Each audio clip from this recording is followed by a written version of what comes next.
Let's roll by. Garth gave a lot of this head matter a couple minutes ago, but OWASP is a volunteer organization, and so we are always looking for additional contributors who would like to participate, whether that's as an organizer. We've got a long list of things that we need to do or that we want to do.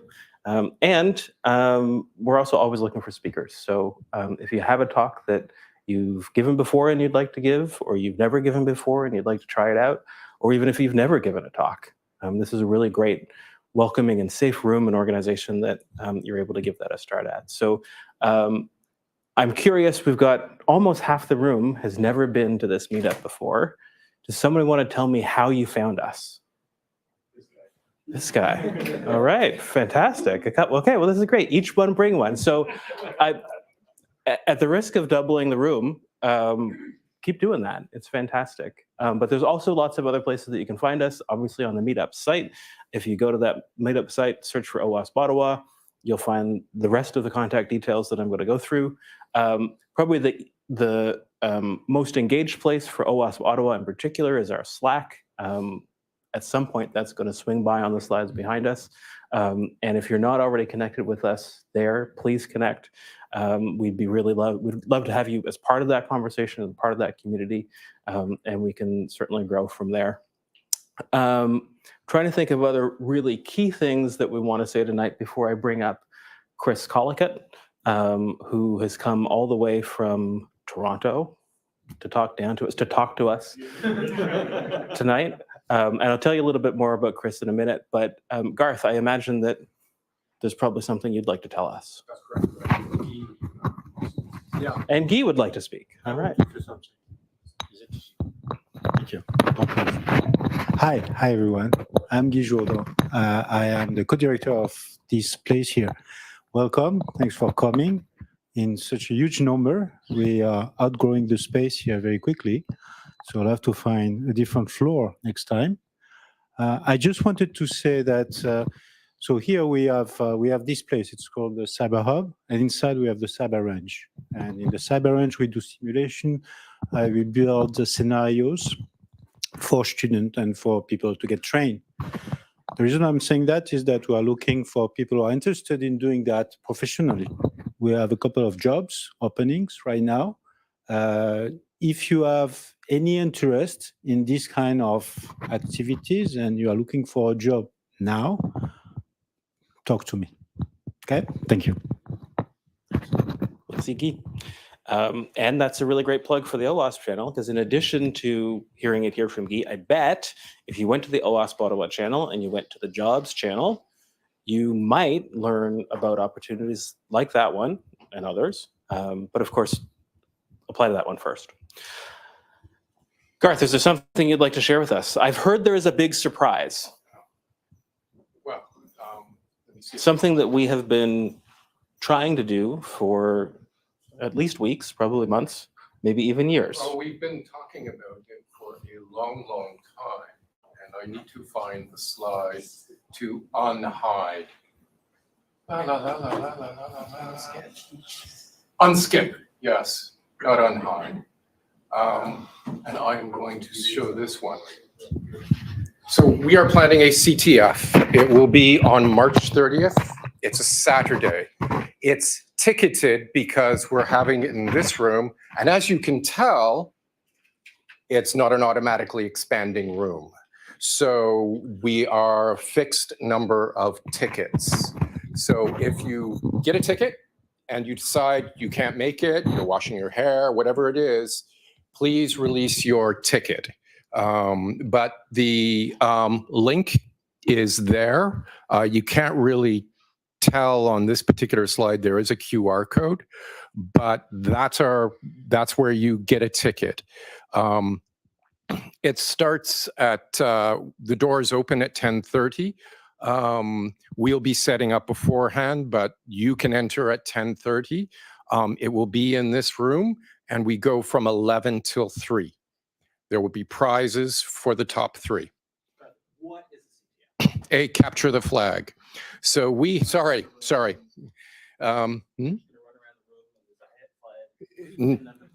So there we have a purpose-built web application that may have some vulnerabilities, and your job is to find them. People who find the quickest, get their top 3 slots on the leaderboard. I have never done a capture the flag before, and I'm a little bit nervous. I'm a little bit nervous about coming to an event where there's people who have done this before and are really experienced, and I'm going to feel dumb. Is that something I should feel? No, because this is open to all levels. There are easy challenges and there are less easier challenges. But we'll be in the room to help or talk or console or be supportive in any way. But it's meant to be fun and it's meant to be for learning. So that's why this is open to everyone. And is there anything that I need to bring? So your laptop, your power cord, and that's basically it. You can do this with a browser and developer tools. You can bring other things. The one thing you cannot do is attack the platform it's hosted on. You can attack the application, but you don't attack the platform because that would be unfortunate for you. That would be out of bounds. You can bring other tools. OWASP Zap is one. If your laptop has Kali, you've got everything you need. Do you have a community version or a pro version of Burp? That would also be useful. But those are, and if you want to zone out and focus on things, bring your headphones. Is Burp included in Kali? Community edition is. Sorry, could you just list off those tools again really quick? OWASP, well, it's actually not OWASP anymore. Zap used to be called. So it's Kali is the Linux distro with a lot of tools built in. There are other distros that have security tools built in, but that's probably the one people know the most. But in terms of web application security testing, Burp and Zap are probably the 2 most common ones used. Any questions? Stunned silence. The announcement has dropped. So grab that link. If you have any questions, send us an email, contact us on our Slack, or DM us on, if they still allow that, on our social medias. And good luck. We look forward to seeing you.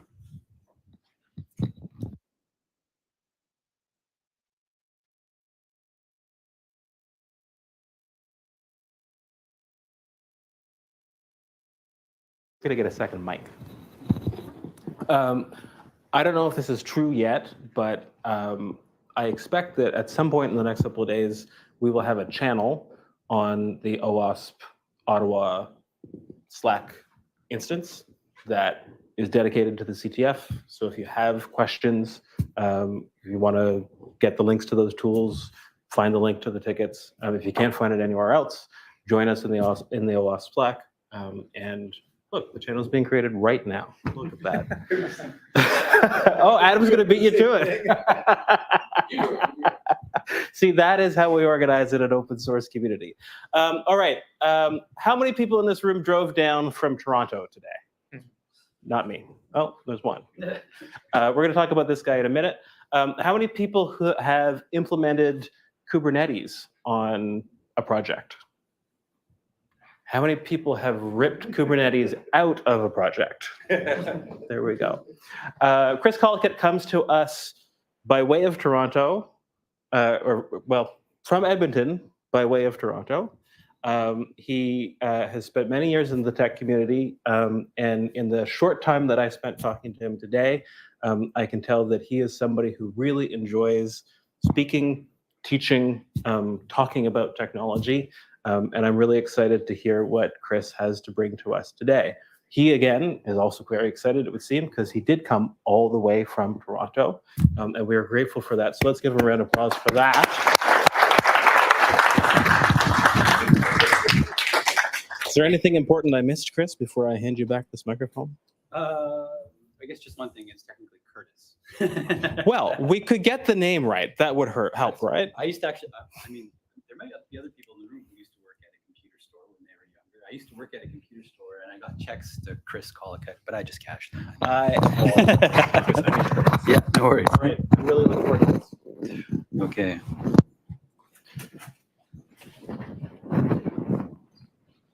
And then I think they're going to swap over to my slides here.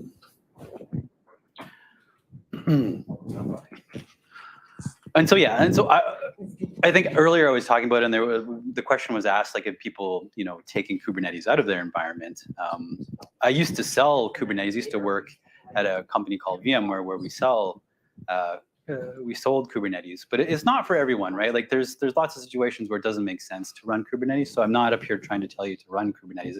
If Cloud Run makes more sense for you, then I think, yeah, definitely use Cloud Run or something simpler, right? Like, most of the time I'm talking to enterprise organizations who have a rather large number of people that can work on this kind of thing, right? So, but I think that is a good, fair point to make here. Yeah. So I work at Sysdig. Is anybody who's familiar with Sysdig? There's a few people, okay. So usually what I say is who's familiar with Sysdig? Maybe some people put up their hands. Who's familiar with Falco, the open source project Falco? Okay, who's familiar with Wireshark? How many people? Yeah, everybody knows Wireshark. Yeah. So, and I was telling the story earlier, but there's a couple people, like, obviously Wireshark is an open source project. Lots of people have worked on it. There were a couple people that founded it. They both work at Sysdig, and one of them is Loris, who's the founder of Sysdig, right? So that's where a large part of what Sysdig does, the company, comes from that sort of Wireshark pedigree, right? And the idea of so if Wireshark can help you on the network, what happens when you're working in the public cloud and you don't have necessarily direct access to the network, right? Like, what kind of tools would you use in that situation? And that's where the project Falco came from, which I'll talk a bit more about.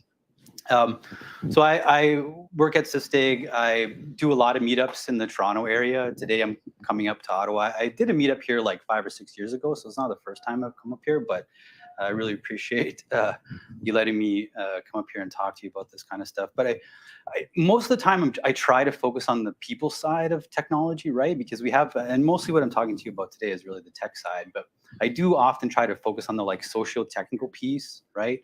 And that might come out a little bit in today, like in terms of like secure by default, right? Like, why do all the tools that we have, or why do all the systems that we have tend to come out of the box like insecure? Like, why is it like that? Like, how did we end up here, right? And so this lady, I recently read a book of hers, really interesting lady. She did some pretty cool programming back in the day with COBOL. But like, this is one of my favorite quotes, is that we build our computers the way we build our cities, over time without a plan, on top of ruins, right? And I might have a little bit of a different perspective. I don't know, this is a security community, so maybe you're more familiar with how computers don't necessarily work all the time the way that you would think they would, right? But this is the same idea, comes from these large cloud service providers, right? So this is Werner Vogel's, the AWS CTO, and this is what he says too, right? Is like, everything's failing all the time, right? If you're working with big distributed systems, they're basically in a constant state of failure, right? So let's talk a little bit about why Kubernetes, which is a pretty large distributed system, or it can be, right? If you get a really big Kubernetes, there's etcd there. Well, how does etcd work? It's the database that underlies it, like what's going on there, right? But we were talking a little bit about the history of Kubernetes earlier too, right? So there's actually a whole documentary. That's what this page is about. There's an entire documentary that you can watch about the history of Kubernetes, right? But we were even talking about this earlier at the beginning. Is like, where did it come from? And I've never worked at Google, so I only get this information like second or third hand, right? But where Kubernetes came from was that internally Google had this system called Borg, right? And there's a paper that you can go and read. This is from quite a while ago now, right? Where they describe all of the things they learned when they built their own internal container orchestration engine, right? But the Borg piece was built on lots of internal Google architecture that doesn't exist anywhere outside of Google, right?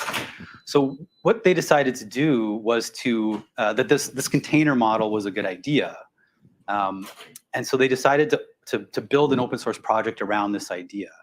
And I think there was three, or obviously Kubernetes is an open source project, which I'll get into, like lots of people worked on this.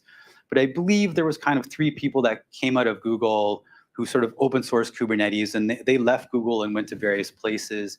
I'm gonna blank on the 3rd person's name, but 2 of them, one was Craig McCluskey and one was Joe Beta. They went on to create a company, and I'm forgetting its name as well, but eventually they got acquired by VMware, that company that they built, right? And that's where that came from. And I worked at Pivotal, and Pivotal is doing a lot of cool stuff. Anybody familiar with Pivotal? Remember the Pivotal company? There was a couple. But they helped to open source Kubernetes. That got spun out into the rest of the world. I think it was about 8 years ago, right? So this is a little bit of a timeline on that. So it's been around, like, you know, for quite a while, to be honest, right? Like 8-10 years we're getting to really the point in the like scale where people are starting to use it. The other thing I want to say, because in some ways, like the talk of the title of this talk could be like a little bit rude in some ways, like Kubernetes is insecure by default. That's not really a nice thing to say, but I want to make it really clear that, like, I know there's so much work that's been done in Kubernetes, right? Like thousands and thousands of people have put in thousands and thousands of hours, and I'm really thankful for that. But the point is that they made design decisions, right? There were design decisions that the board made, that they made internally at Google, and they took some of those design decisions and put them into the Kubernetes project. And design decisions, it's not like a value judgment, it's just choices that they made, especially around things like scale, right? So I'm not saying that it's bad necessarily that Kubernetes is insecure by default, but I do feel like that's something that I can say, like, from my own opinion, right? So the first one is that by default, you can run things as root, right? So if you run this command, which maybe you can or can't see, or I could actually just hop over here. So I have a Kubernetes cluster here, and if I do krun nginx -- image equals nginx, if I just run this command, this container will be run as a root process, right? Which is pretty terrifying, to be honest, right? Like, there's a lot of security people in this room. Like, why would you want to run anything as root that you didn't have to, right? Like, I can't honestly personally think of a reason that you would do that. There's some interesting concepts in Kubernetes around daemon sets, like where if you want to run like some sort of process that has to run as root, like say like a monitoring tool or something, like that can make sense. But if you're running a web application, there's like if you're running nginx, right? Like there's no reason that it would need to run as root, right? But by default, if you just go and deploy a vanilla Kubernetes cluster and you run this command, you're gonna get a root level process running, right? And you can kind of see that in this, I don't know if you can see that, but like in this command here, I'm checking like the user ID and group ID of the process that's running, and it's 0, right? So it's root. So why would Kubernetes have done that? I wasn't there at the time when they made the decisions, right? And I can't go ask those people, but you know, maybe it's simply around like ease of use. There's some questions around like, you know, what is a container anyways, right? In terms of like process segmentation, like what is it a boundary at all? Is it a security boundary at all? Like maybe it really was just like an ease of use thing, right? Because I think it's fair to say that Kubernetes has been well adopted, right? Like we all know it's a complicated piece of software, but it's actually pretty easy to run a container, right? You just run run container, right? So I think that's a big part of it, right? It's it's not easy to run Kubernetes, but it's easy to get a container running in Kubernetes, right? The other interesting design decision, do we have networking people in the room? Are there like anybody running an ISP or anything? But one of the other decisions that Borg made was that basically any container in the container orchestration system could talk to any other container, right? It was just going to be wide open. They were just going to allow any communication from, and in Kubernetes, we often use the word pod. And a pod, just think of a pod as it could be one container or it could be many, but it has a single IP address, right? And that IP address can talk to, by default, any other IP address in the Kubernetes cluster. And I think, again, as like a collection of people who are, I think, largely interested in security, or at least that's a big part of it, right? Like, that's pretty unusual too. If you're just going to say you have a bunch of teams that are all deploying their own applications in them, there's no reason for one application to need to talk to the other application, right? Unless there is, but by default, you shouldn't have to do that. Part of the reason was just for scalability, right? So in a lot of situations, so what they did, generally speaking, in Kubernetes is that it's not a layer 2 network, right? It's a layer 3 network. It's not a broadcast domain-based network. So if you don't do broadcast domains, this is getting into like networking stuff, it's a lot easier to scale. So if you want to run 100 things, it's kind of okay to do it in like a layer 2 broadcast domain style. But if you want to run 10,000 containers and each of them has an IP address, then you have 10,000 IPs and you need to deal with that, right? So part of the reason that the network was wide open was just for scalability, right? And so what happens here, and I'm not sure how many people have worked with Kubernetes, but often like what people will say is like, I thought I was going to be like this cool like container expert, but what I ended up being is a YAML engineer, right? But and as you'll see, like, but what happens is like when you define a workload in Kubernetes, you write some YAML. But in order to make it relatively secure, you got to add a bunch more YAML, right? So all that work goes on to whoever's got to do it, right? And that I don't think that's fair. And that's part of the secure by default thing, right? Like why, if I have to make somebody write a bunch of extra YAML in order to make something semi-secure, like that's a bit of a problem, right? So what can we do to make Kubernetes secure by default? So this is kind of my opinion of like a very like set of concepts that you could do like in almost any Kubernetes cluster, right? Like I'm not saying it would work for you specifically, but I think in general, this would work in almost any situation. One is you don't allow root containers, right? And some extra pieces, but I think that would be a pretty good idea. The other one is to not allow pods to talk to other pods in other namespaces, right? Like, so Kubernetes has this concept of grouping things together and really almost into projects, but we call them namespaces, not to be confused with Linux namespaces. But so what I'm saying is if you have a bunch of, basically you would organize, most people organize their applications into namespaces. So if you have a team A that's building application A, they would probably get namespace A and they would put all their stuff in that namespace. There's probably no reason for that namespace to talk to team B's system, right? So we would just stop that from happening. But by default, that is allowed.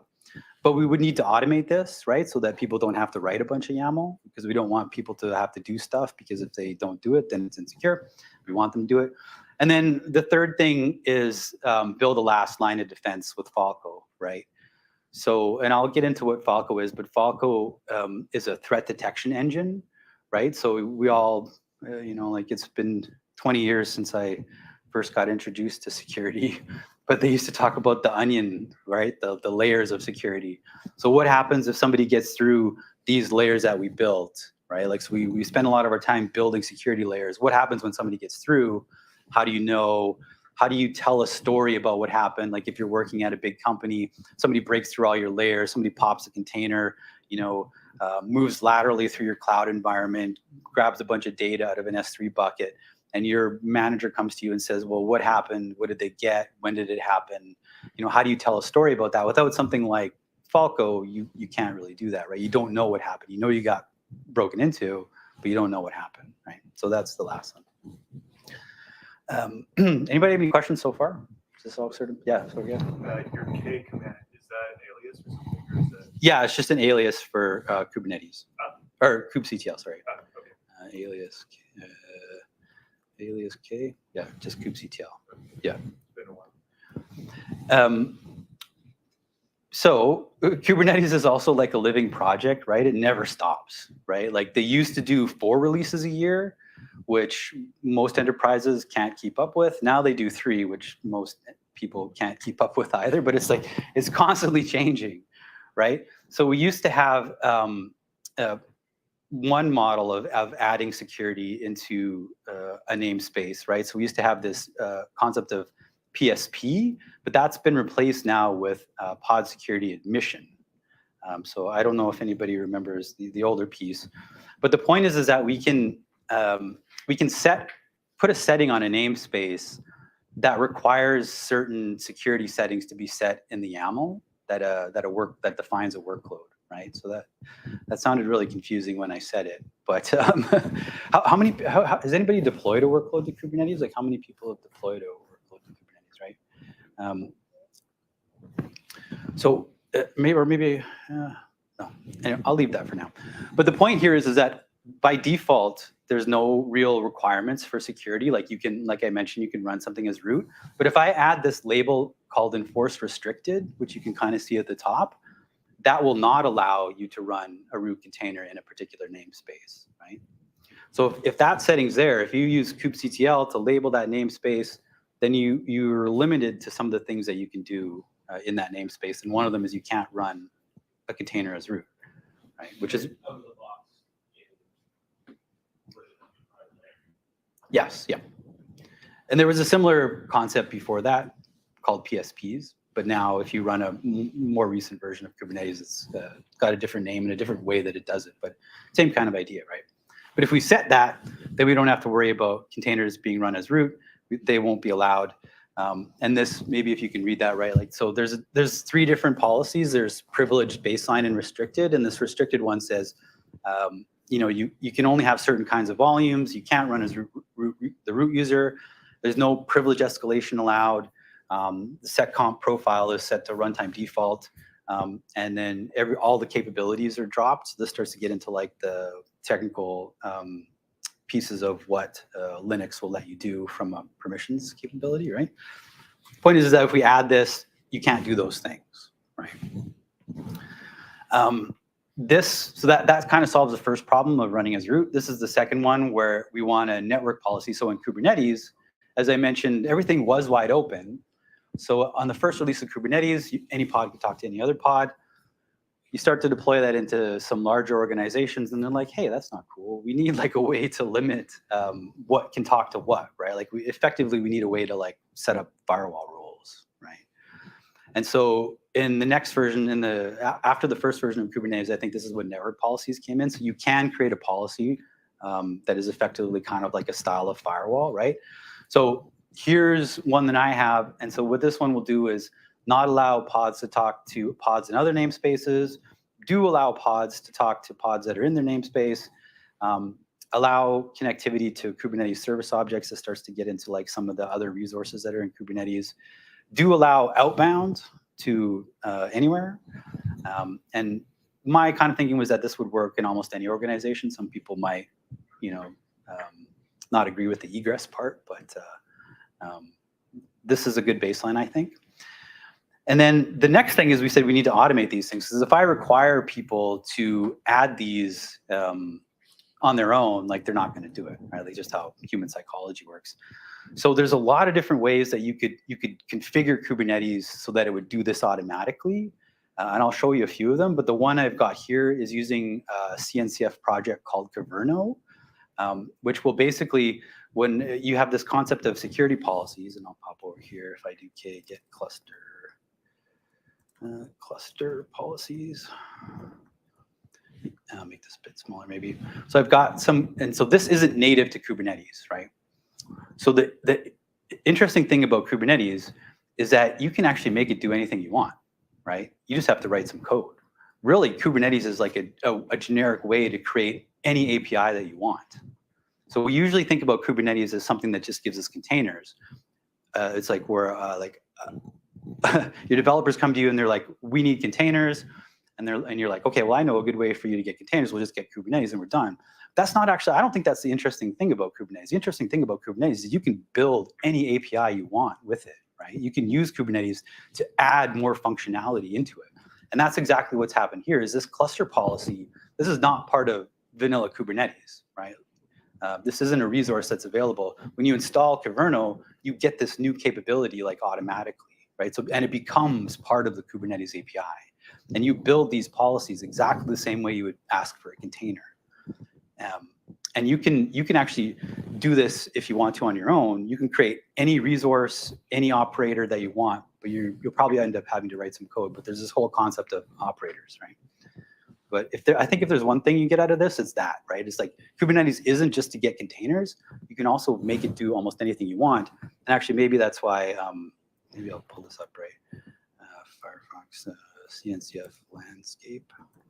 Has anybody ever seen the CNCF landscape?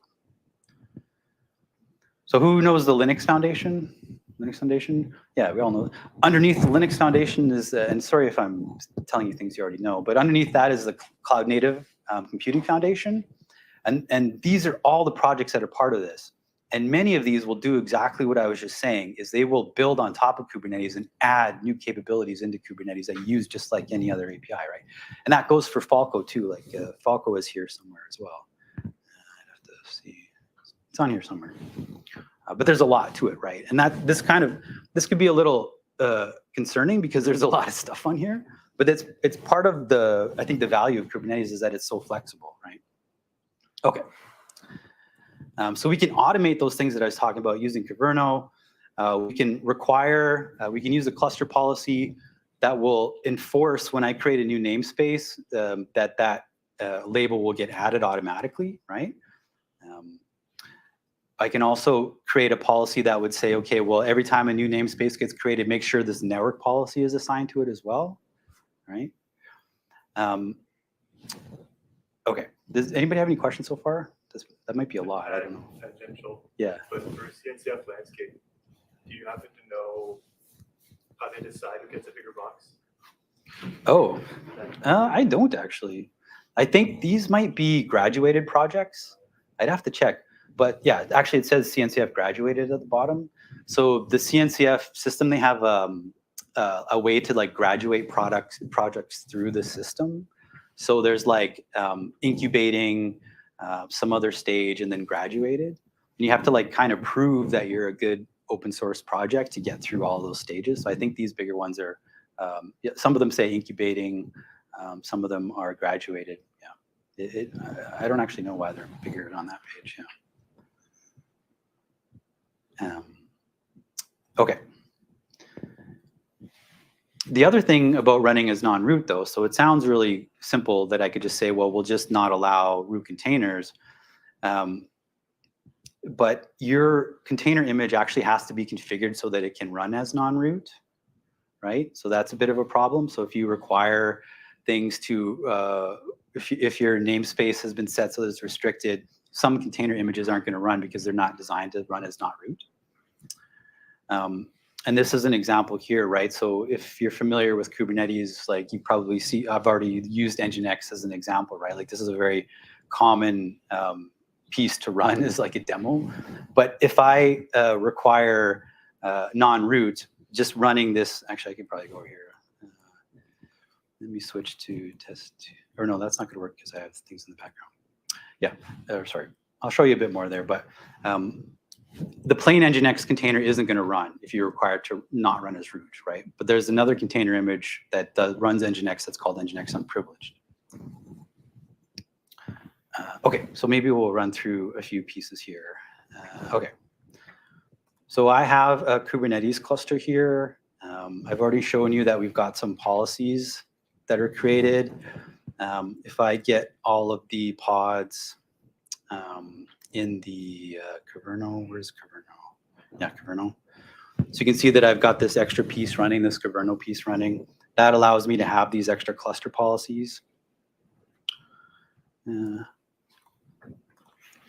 And then let's see, what else should we do? Okay.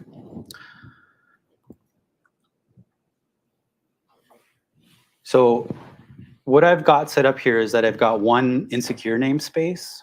So Kubernetes isn't going to touch anything in that namespace. Do I have the, let me see here. Sorry, just let me bring up the policies.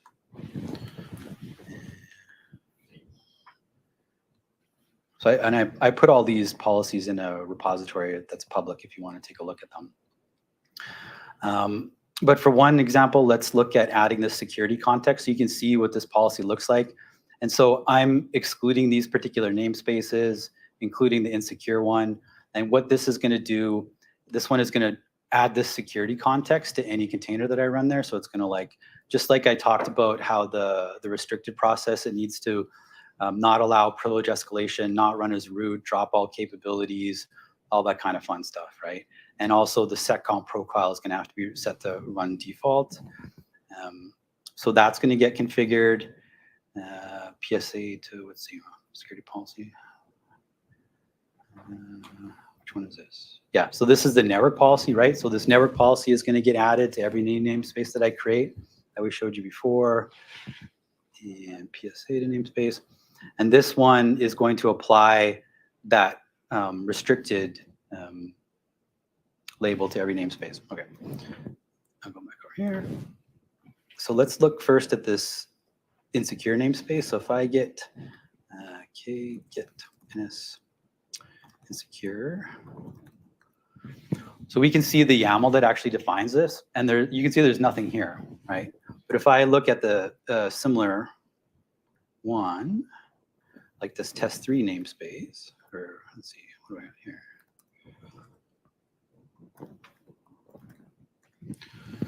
So we can see that this has this restricted component set to it. And if I change that test2 namespace, and if I get network policies, we can see that there's this namespace only, and that it's got this definition, right? And if I create a new namespace, so if I create K NS test, or we'll call it OWASP. And if I get that NS, we can see that it's already got this. So this wouldn't be applied there without that Governo piece, right? So now we've got this piece that's restricted. And if I look at the network policies, if I switch that one, OWASP, and if I get network policies, we can see that we've got this namespace only. But that's only there because I've got Governo set up to do that, right? So no matter how many namespaces I create, if I, create NS, OWASP2, the same thing's going to happen, right? Like all that information is going to get automatically applied to it. And the point here is that it doesn't have to just be this. It can be anything that your organization wants to do, right? Like if there's any particular security policies that your organization has that you want to be applied by default to particular situations, like you can do that, right? Okay. Yeah. And so now let's do, okay, so maybe I'll switch to that namespace and I will, oh, sorry, yeah. How is Governo running? Like, is it running in your cluster? Where is it? Yeah, it's running in this cluster. So these processes, that's Governo. Yeah. It doesn't have to be Governo. It could be, or sorry, there. Quick question, like while running Governo, you can also use validating admission policies since it's still in beta state, right? That is like your Kubernetes thing. Yeah, you're ahead of the game, right? So that's the next section. It's like there's a whole bunch of ways. I'll go through a couple of these, but there's a bunch of different ways. That's what I sort of was mentioning at the beginning. You have choices, right, that you can make. I think the interesting thing about Kubernetes is that you can add all this stuff, but there's no like default templating engine. Like I don't understand why that doesn't exist. That's why Governo exists. That's why these other systems exist. But there really should be like a default templating engine for Kubernetes and say, if I create this object, give it these things and also add these other things while I'm doing that, but there isn't, right? But that's a good point, yeah. And I can show you those things too. Yeah. Did I run that? No, okay.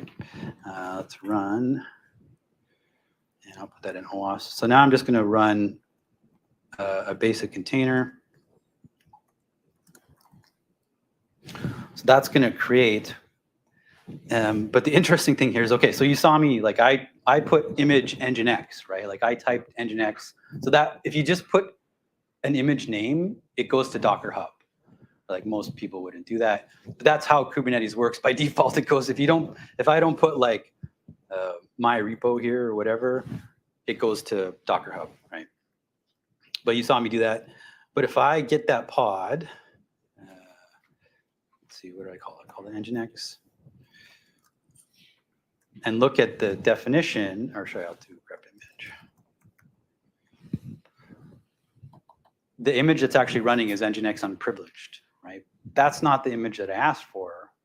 So what happened there, right? So that's part of this policy where I'm going to swap out. That's another policy that's in here where I swap out the image. If it says, if the image is nginx, then replace it with nginx unprivileged, right? Yeah. One question I have is like, so one reason we use Kubernetes is also for IAC. So like, what we have in our branch is what is on our computer. how does that work with Kubernetes just changing your code from what's deployed?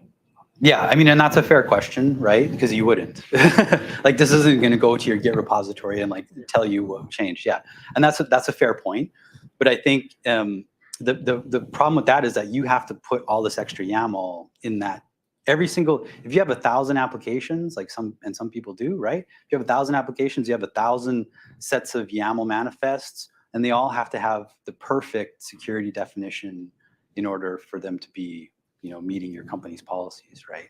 So I get what you're saying. There's also a lot of stuff that happens behind the scenes anyways, right? Like you're getting all kinds of extra pieces, but that's a fair comment. Yeah, there might be situations where you don't want to do that, but I don't know. I just don't like that idea of, the user having to add all the extra security in by themselves.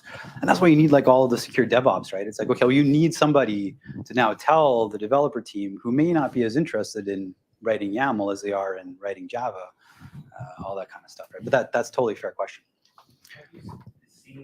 So I love the safety that comes from ramblings and things that were called.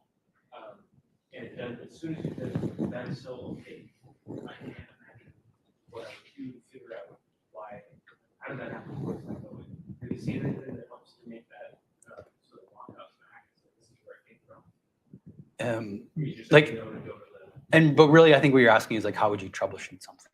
That is exactly. Yeah. And I think the problem a lot of times with people running Kubernetes is that they think and I'm not saying this is you, because I've seen it in other places, right? Like the way to troubleshoot is to have access to kubectl, right? To have access to the cluster, and that's not the case. Yeah, like that's the other problem, is that you're always going to have some other sort of monitoring system, some other sort of error logging system that's going to make it easier for people to troubleshoot with. Like if you're having trouble with your applications and you're having to give your developers access to the cluster, and here's kubectl, and actually, funny, like crash loop backoff, right? Like who, if you've used Kubernetes, there's this idea of crash loop backoff. Sysdig has a blog post on that. It's our most popular blog, our most popular page in our site by like 100 times, right? Like people are always constantly searching for crash loop backup. I guess so. My point is, yeah, if you're doing troubleshooting, it's going to be with another tool, right? Like you're going to use some more standard like application troubleshooting pieces. Yeah. Okay, maybe just to close this one piece off, like the idea of swapping out somebody's image that's a pretty horrible thing to do to somebody, right? Like you wouldn't want to do this in the real world. Like if you're had a Java team that was deploying a Java application, and I swapped out their image because I didn't like it to Nginx unprivileged, like that's obviously not going to fly, right? It doesn't even have the app in it. But the reason that I do this is because you can change all this stuff if you want to, right? Okay, and to your question back there, like there's other ways to do this. Like I've written a Python, so there's this other concept in Kubernetes called admission controllers. And so there's ones that just allow workloads, they can reject or allow workloads, and there's ones that can mutate workloads. Mutate's an awesome word because you can go to a meeting, you can say, well, we're just going to mutate that workload, and people will think that you're really smart. But all it really means is that you just change it behind the scenes, right? That's all it means. So this code here does, in like 70 lines of Python, does the same thing as swapping that image out, right? Like so you can write it in a mutating webhook admission controller and accomplish the same thing. You can also write other admission controllers, right? Like I wrote one in Go that blocks deployments on Fridays, right? Yeah. Some people like it, some people don't. And then the easiest answer to all this is you can always write an operator, which is like, it could be anything, right? You can write an operator, that operator could do anything. All the, like Caverno is an operator. Most things that you deploy into Kubernetes are going to be some kind of operator. That's asking a lot. That's saying write a whole bunch of code, but you can do it, right? There's also a new concept in Kubernetes, validating admission policy. And so you can write similar kind of concepts using an expression language called CEL. So have people heard of OPA, Open Policy Agent? Yeah, so Open Policy Agent is actually a generic policy engine, and you write policies in a language called Rego. This is the same kind of idea, except instead of Rego, it's Common Expression, or CEL expression language. You could also use OPA Geekkeeper to do stuff like this from a policy perspective, right? Like I talked a lot about mutating. changing stuff behind the scenes, right? But you can also, there's a lot of policy-based pieces, right? Like not allowing something to run as root, that's policy. Changing the image completely, that would be mutating. Right? Sysdig, we also have an admission controller because we do cloud security posture management, Kubernetes security posture management.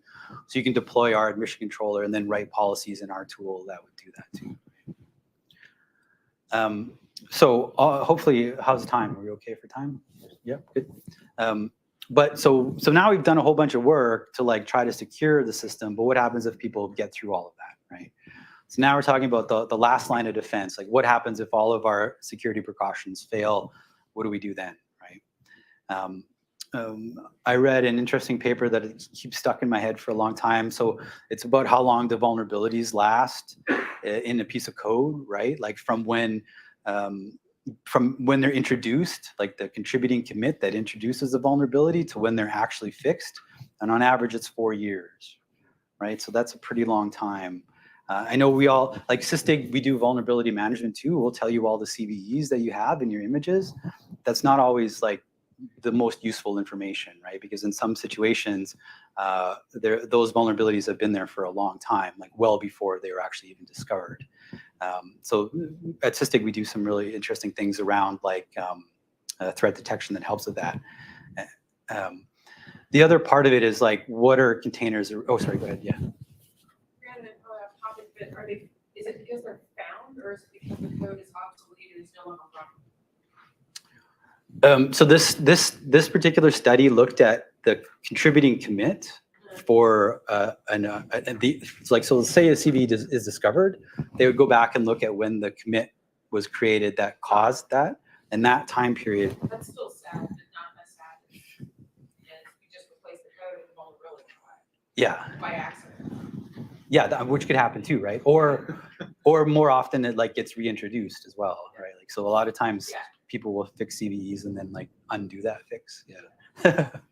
But yeah, it's a really interesting paper. Yeah.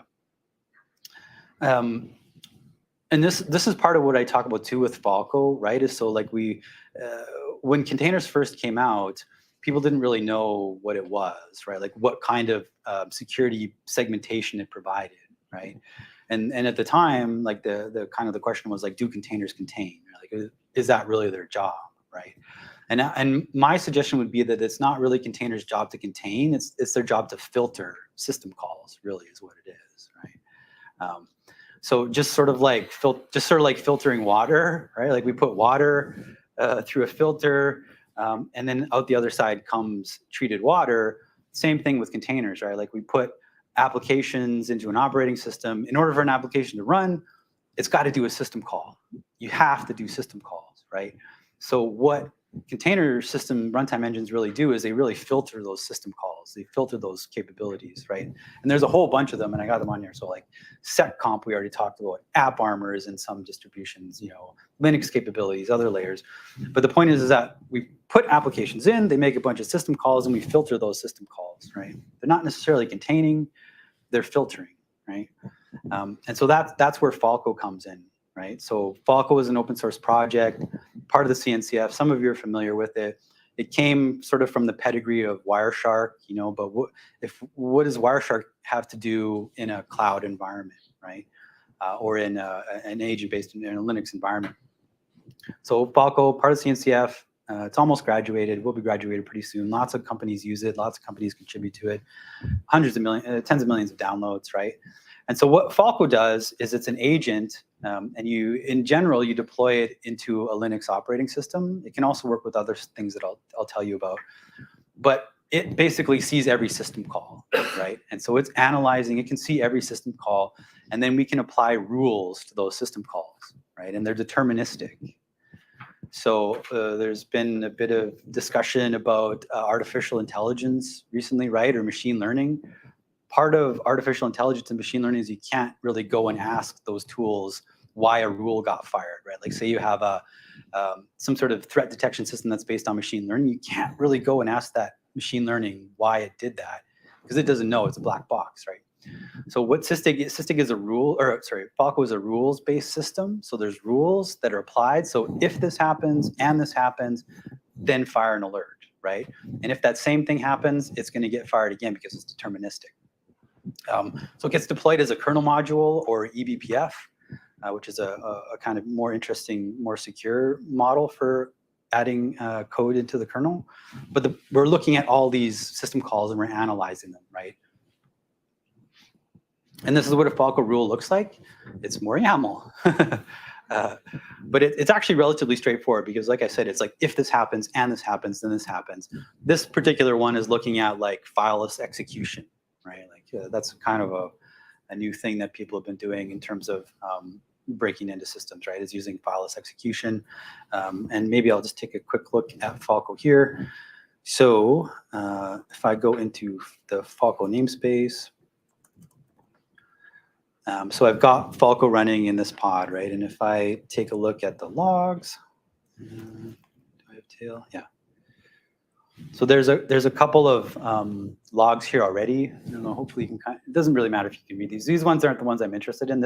These two are saying there's an unexpected connection to the K8s API server. But where it starts to get interesting is if I do something like k execute it, let's see here, or no, I'll go into test 2. If I get a terminal in one of these pods, nice IT, Nginx. I always realize how bad I type when I'm on stage here. So now, like if you're not familiar with Kubernetes, like you can exec and get so what I did is just get a shell into that container, really, right?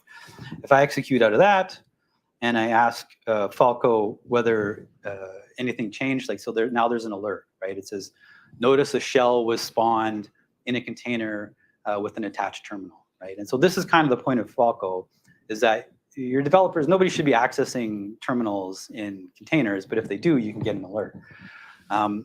The other, let's see here, which one am I in? If I go into insecure, okay, I'm going to exec into this one. Exec T, put to sleep. And I'm going to have to update. Okay. And sorry, I'm just going to hop over here, get this command.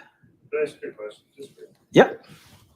I've seen similar like monitoring from like Google Clouds in terms of like what kind of activities being done inside the container. What is Google Cloud using to monitor inside the cluster? Yeah, I don't know actually, to be honest. Yeah, I don't know if they have like, so I think the key part here is that Falco is an agent-based model. Yeah. There are some other models like an agentless style, but I'm not exactly sure what Google is doing, right? Yeah. Question, does it prevent or only detects?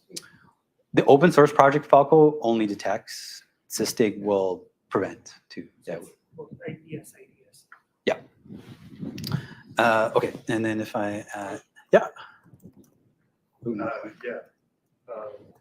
Is there a way for a bad actor to silence Falco in some way? I'm showing my ignorance here, but. Yeah, I mean, technically, if you got root, but it would be kind of too late by then, right? Like, so, Right. Yeah, so, like, you'd have to have root in order to, like, turn off Falco or disable it, yeah. But if they had root, then you'd be in bigger trouble. Yeah. Yeah. Yeah, if when there's a syscall, what's the impact on performance? Oh yeah. So we usually say like between 1% and 5% of a core. Yeah. Yeah. So Sysdig, like Sysdig and Falco have been around for 10 years. Like we're very good at doing that kind of stuff, right? The point too is that if you, it's a hard question to answer because if your system isn't doing anything, then guess what Falco is doing? It's not doing anything either, so it's not using any. If it's a really busy system, then Falco will be busier. But we usually say, yeah, between 1% and 5% of a core. Yeah. Well, technically, you get one single request. This should result in 1,000 of syscalls. Yeah, it does. Yeah. Mm-hmm. Yeah. Yeah. No, I hear what you're saying. Yeah, for sure. Yeah. No, there. It does do work there, but like that's Falco's been around for quite a while. That's like a very common question. Yeah. Okay, sorry. I was just going to do this one other thing. I was just going to download like xmrig, move this to xmrig/temp, untar that. Oh, no, I gotta go to temp. Tar to xmrig. So I'm just downloading xmrig into this container. xmrig is a crypto miner, right? And then I'm going to mark it executable, and then I'm going to run it. Right, so now I'm running a crypto miner. This is a pretty common thing to have happen to people, right? You get a container popped, somebody downloads a crypto miner, runs that there. I'm going to get out of that, and then we'll take a look at the Falco logs. And then, so here we've got this, and I'm sorry it's in red. But what this says is a critical executing binary, not part of the base image. So this is another interesting thing that Falco added recently is like, so if you're familiar with container images, the whole idea is they're supposed to be immutable, right? Like you build a container image, what's in the container image? Only what you put in it, right? So if I go and download something that's not in the container image, we should be able to tell that because we know, right? Because the container image is immutable. So I got a shell in a container image, downloaded xmrig, executed it and run it, and Falco can tell me that that happened, right? Which is kind of valuable information. Okay. Any questions about Falco there? Or How do you operationalize that data? So we're getting alerts out of Falco. That's a log that's going somewhere. What have you seen as far as actually acting on that? Yeah, so Falco has, there's an ecosystem around Falco, and there's a couple of projects that will help you with. Yeah, so that's a great point. Like I'm showing you logs in Kubernetes. Well, that doesn't really help you all that much. You need that to go somewhere. So there's a couple of projects that will help. Like you can send it to like Slack and webhooks and all that kind of stuff. Yeah, so there's an ecosystem around it too. Yeah.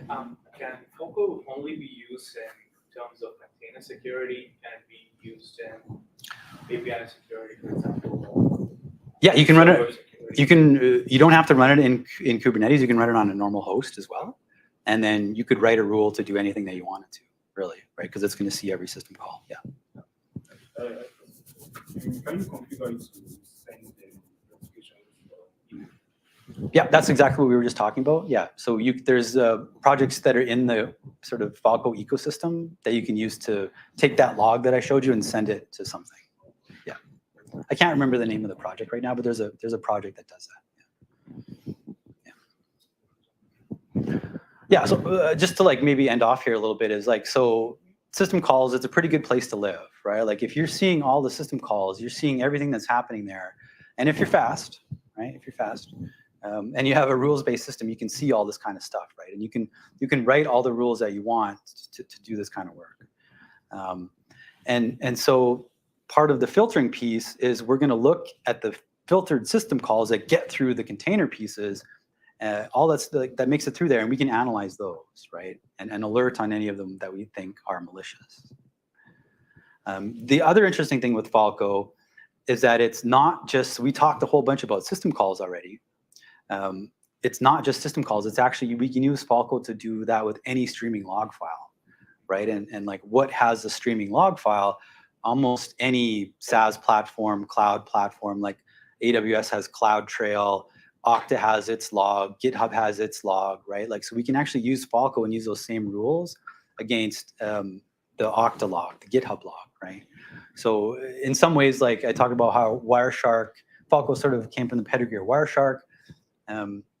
In some ways, like a SaaS audit log is kind of like a new system call, right? Like we, instead of adopting a program that we run on a Linux host, we use GitHub or we use Okta, and we want to be able to do threat detection on those systems, but we don't have access to the kernel in GitHub, right?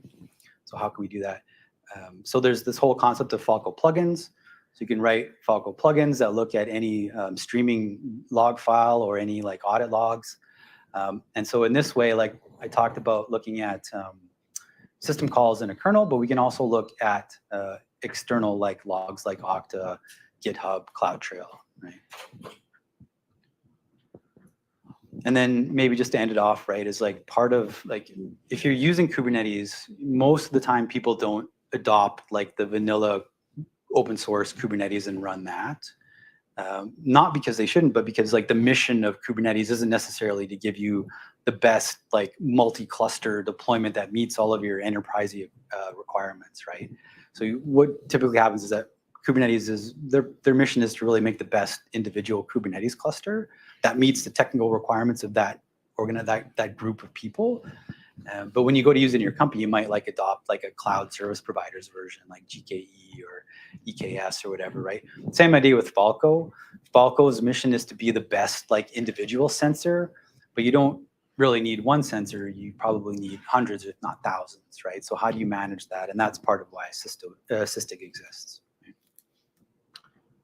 But yeah, that was all I had. Hopefully that was helpful.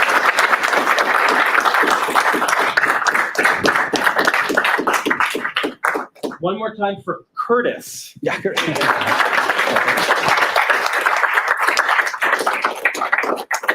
Curtis, thanks so much for coming down and joining us tonight. Any more questions about Falco, Kubernetes, Sysdig, Toronto? Yeah. I have a quick question. We are running like a GKE or pilot clusters in our where I work. I'm working for Falco right now. So we're not allowed to run Falco in it because our like control plane is locked. So if we have to run it, we have to use Sysdig Falco in order to run into the GKE autopilot cluster. I wanted to know what you're doing with as a differently as from the Falco that it allows you to run it in, and we have to purchase it. So we're like, hey, if Falco is available as free of cost, why go for Sysdig Falco? But it also like what you're doing with the GKE autopilot that it make you run over there, not Falco.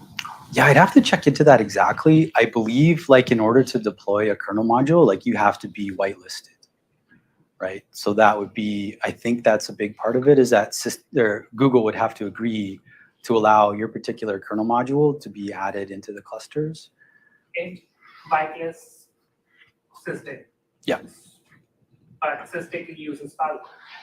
Yeah, but it is not like it's not like, so we use like a piece of Falco, like so our agent isn't exact, it's not like a binary equivalent, right? Like it's going to be, we're using the same code, but there's all kinds of extra pieces. So if you compile the kernel module for the Sysdig agent, it's going to be different than compiling the Falco kernel module, right? And so, yeah, I believe, I'd have to check on that for sure, but I believe that's why. Like we have to work very closely with Google to get things allowed to be deployed.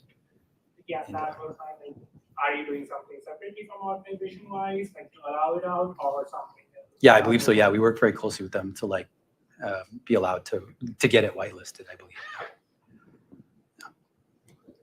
Anything more? All right, well, one more time, Curtis, thank you so much. Yeah, thank you very much. Yeah. If you have any comments or critiques or whatever, or disagree with something I said, let me know. Yeah, for sure. I want the name of that paper about the full-year vulnerability findings. Yep. That'll be a great bedtime reading tonight. Lots of great open source talk. Of course, as the Open Web Application Security Project, we would love to hear more of that. If you have a talk you want to give, something more that you'd like to hear about, join us on the OWASP Ottawa Slack. We may or may not see you next month here for another meetup, but we will definitely be requisite number of people on March 30th in this room. Find the link on various places to find this. It's going to be a really great opportunity to learn from others in the room about breakthrough applications. So I'm really looking forward to it. I'll get to see you there. Have a great evening.